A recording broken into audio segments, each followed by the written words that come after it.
Shalom. So we're going to look at Leviticus chapter 19, verse 29. It says, "Do not prostitute thy daughter to cause her to be a whore, lest the land fall to whoredom and the land become full of wickedness."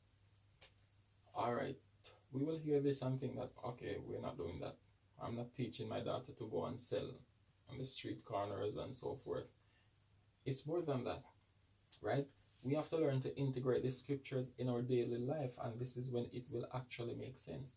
Otherwise, you'll read all these laws and you don't see which one of them you're breaking. But then, if we can confess that we are sinners, then what law can we confess that we're actually breaking? Right? And this is the reason why we never stop. Because a person might say to himself, I'm a sinner. But, okay, where did you sin? You can't say.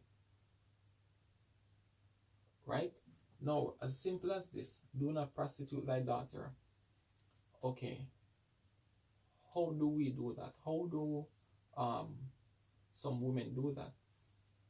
You don't have to literally say, okay, only sleep with rich men or so forth, or whenever you have sex, make sure you collect money. That's one way of teaching. But what is the greatest way we teach each other? By example, right? Let's look at this. Let's go to the book of Matthew.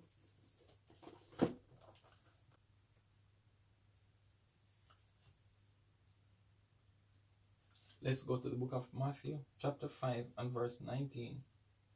It says, "Whosoever therefore shall break one of these least commandments, and shall teach men so." No.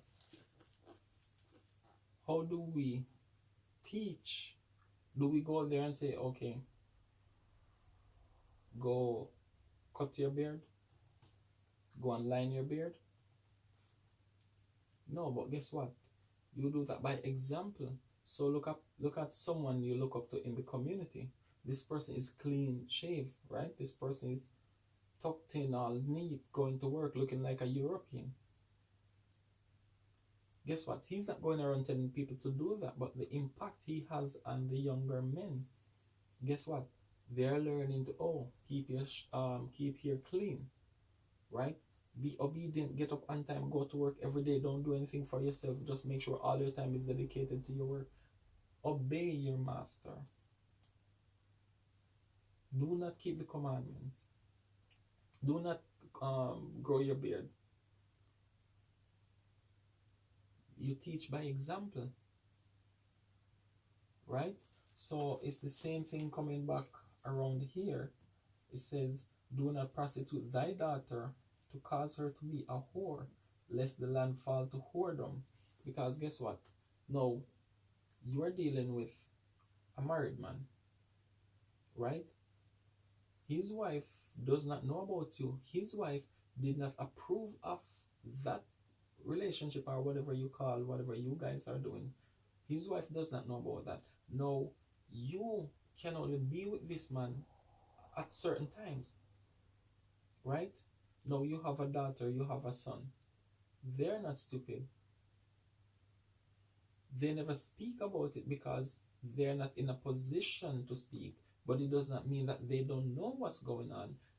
When they get bigger, guess what?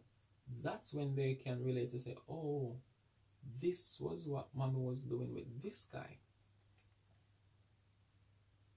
And you have to understand too, your sons, they understand these things. Because guess what? When they're starting to deal with women in those same situations, they will remember their mothers. And they know women in that position are usually respected. They know that this man is never in the home. You might meet here, there, outside there, but this married man is not really in the home. This man is only here at certain times. So guess what? No, he has a vehicle and so forth. Guess what? Now he's picking up your daughter back to school, from school, whatever, right? But he's a married man. Your daughter is learning that it's okay. So by the time she reaches 18 or whatever, ready to have a boyfriend, guess what? It's okay to take on a guy that has so many women, because she already learned from her mama, that it's okay. You already taught that. You did not explain to her that, hey, this is what I'm doing, and this is the situation because of this. You did not explain anything. She's only left to put her own interpretation. And she interpreted as, it is okay, it is normal. I can do that too. You took the whoredom home. You know what you were having with this guy was just nothing, just pleasure, right? And you're going to take that man to your home in the presence of your children. That's how crazy we are today. The reason why you can take them home is because you don't even see anything wrong with that. You know why you don't take these type of people to your parents' house? It's because you know in your heart something is wrong. And you know they have enough wisdom, and they will tell you to your face that, what the hell are you doing with this man? What the hell are you doing with this woman? So if you know in yourself that it is wrong to the point where you would not let your parents know about this person, where is the respect for your children? It has nothing to do with that. It has nothing to do with the respect you have for your children.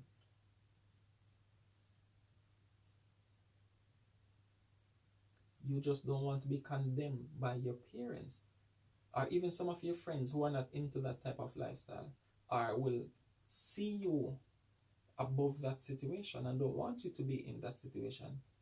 You don't go to them because they will tell you no. But then that urge, that desire, you don't really want a man to be in the home. But when it's time for that moment, you want to have it at your fingertips.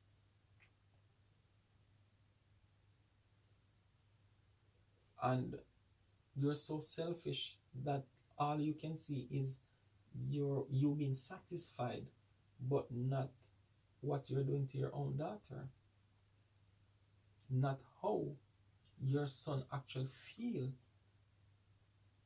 about who you're talking to, about how you are being treated. Some things that this guy will do that you don't even see as anything because you're so accustomed to being disrespected, guess what? Your son sees them. Even if it's just a simple comment, if it's just a whatever it is, your son will see that. Careful of what you teach to your children.